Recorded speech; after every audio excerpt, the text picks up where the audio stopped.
Bismillahirrahmanirrahim. Waltakum minkum ummatun yad'una ilal khairi wa ya'muruna bil ma'rufi wa yanhauna 'anil munkar. Assalamualaikum warahmatullahi wabarakatuh. Fa'akala min, maka Nabi makan makanan yang dibuat oleh neneknya Anas bin Malik. Dikasih makan, kasih makan. Ya, Masya Allah, dikasih makan Rasulullah SAW. Ya, dan ini juga kerendahan hati Rasulullah, bahwa yang undang orang miskin, yang undang tidak ada punya apa-apa, tetap Nabi datang. Bahkan dia makan, tidak mengatakan kenyang, dia makan. Rasulullah SAW makan di rumah orang miskin, dia datangi orang miskin. Ya, dan ini akhlak Rasulullah SAW, bagaimana dia tidak membeda-bedakan. Ya, kemudian ya, summa qala, kemudian sesudah makan dia ingin tunjukkan bagaimana itu bersyukur kepada tuan rumah. Dia doakan tuan rumah, dia ingin mengatakan kumu, maka berdiri kalian, fali usalli lakum, saya ingin sholat untuk kalian. Maksudnya saya ingin doakan kalian, saya ingin sholat di rumah kalian.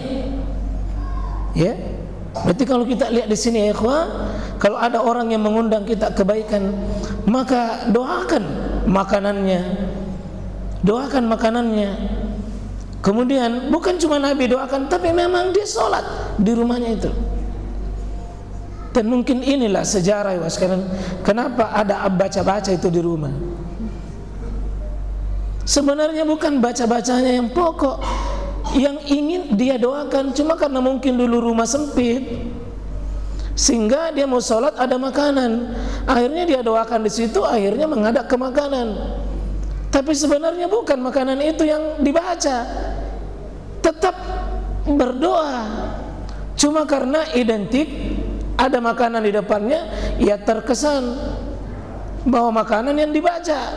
Sebenarnya kalau mencontoh Nabi SAW, sesudah dia makan baru didoakan.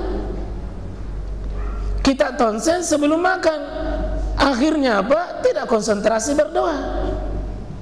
Tapi kalau mau makan baru ada, mau berdoa baru ada makanan. Ada mie songkolo, nah ada mie ayam, nah ada mie ayam goreng, nah ada mie nasuliku, nah ada semua di situ. Baru mau berdoa di depannya pasti tidak khusyuk. Pasti berkata, ya mana sebentar ku makan ini, ya mana sebentar. Tidak khusyuk. Tapi kalau sudah makan baru didoakan sebagai ucapan terima kasih. Dan seperti itu sekarang kita balas kebaikan orang, kau tidak bisa minimal didoakan. Dia bilang berdiri kalian sholat, ya, maka dia berdiri sholat, saya doakan kalian, ya, alhamdulillah didoakan melalui sholat. Dan dia ajak mereka semua sholat dalam rumah itu. Ya, mereka diajak sama karena mengatakan kumu fali usalli lakum, berdiri kalian wahai penghuni rumah ini, ayo kumpul kita sholat. Nah, pada saat itu sholat apa ya ikhwah? Sholat apa? Nah, ini para ulama berselisih pendapat. Sholat dilakukan pada saat itu adalah sholat duha. Sholat duha. Dan ini hadis yang digunakan oleh ulama, sekali waktu sholat duha itu boleh berjamaah. Meskipun aslinya sholat sunnah, sholat duha itu hukum aslinya sendiri.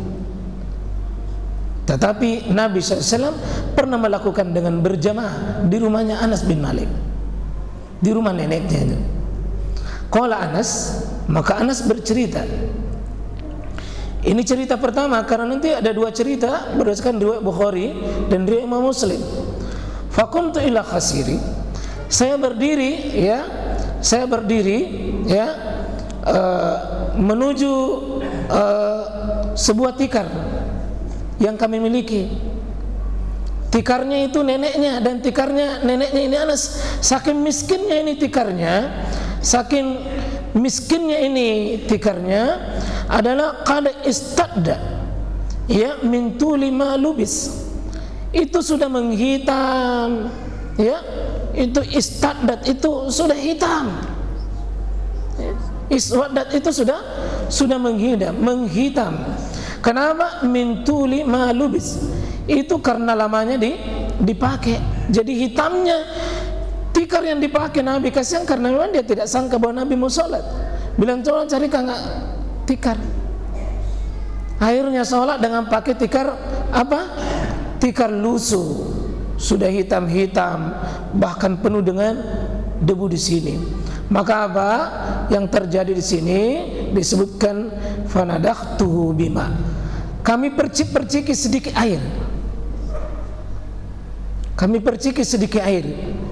Itu kata Anas, yaitu menghilangkan debunya. Ya, sudah hitam, sudah banyak debu. Ya. Faqama alaihi Rasulullah sallallahu alaihi wasallam. Maka Nabi berdiri untuk salat. Bagaimana model safnya waktu itu? Bagaimana model safnya? Dan inilah yang menjadi dalil oleh penulis kitab ini, yakni dengan wasafatu ana wal yatim wara'ahu. Kata Anas, saya bersaf saya dengan anak yatim. Nah ini Pak ya, saya dengan anak yatim. Berarti Anas masih kecil, masih anak kecil. Dengan siapa di belakangnya lagi? Wal yatim. Siapa itu anak yatim Pak? Apa itu anak yatim? Anak yang meninggal bapaknya sebelum balik. Jadi anak yang meninggal bapaknya sebelum balik disebut yatim.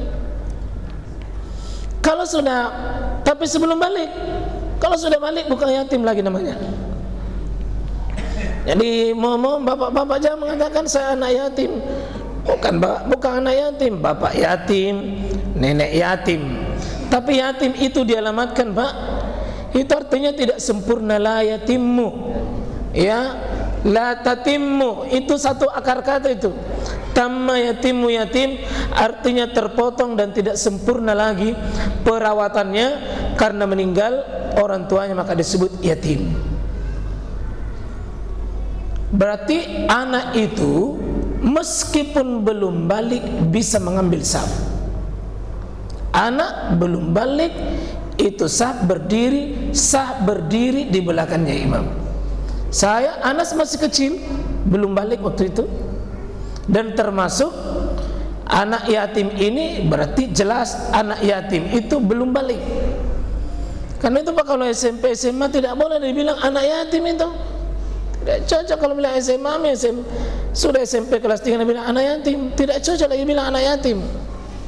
Yatim itu kalau belum balik, itu disebut anak yatim. Jadi kalau panti asuhan situ bilang memelihara anak yatim baru SMA, tidak cocok itu standarnya. Kalau menurut definisi fikih seperti itu, maka berdirilah bersaflah Anas dengan anak yatim. Di mana? Di belakangnya imam. Itulah bapak-bapak, jangan diusir anak-anak di belakang imam. Jangan diusir. Nah, cuma lebih utama itu bahwa di belakangnya imam itu kalau ada anak, kalau ada orang dewasa, ahlul aqli wan nuha, orang yang punya keutamaan khusus itu di belakangnya imam. Tapi kalau di rumahnya Anas ini kan tidak ada. Dan sah mengambil tempat, sehingga anak yang belum balik itu tidak perlu dipisahkan sebagaimana banyak di masjid. Itu anak TPA saya lihat napisah di belakang, orang-orang dewasa di depan. Tidak boleh. Itu membuat tata cara membentuk saf gaya baru. Anak-anak digabung dengan orang tua, jangan dipisah. Yang paling kejam soalnya itu orang tuanya suka terlambat, anaknya membentuk. Begitu dia sudah rapi, misalnya datang orang tua, mundur, orang tua di sini. Pasti Nabi bilang itu anak hatinya, sakkan namamu ini bapak, kalau mau ku cepat, mau ku bentuk saf cepat ku datang. Cuma anak itu kan tidak protes Pak karena lemah, tapi hati ketinya itu mengatakan, Coba Pak, kalau anak-anak sudah masuk di situ jangan diusir, berikanlah dia penghargaan. Apalagi ditarik ke belakang, pindah. Sah anak-anak membentuk, mengambil, sah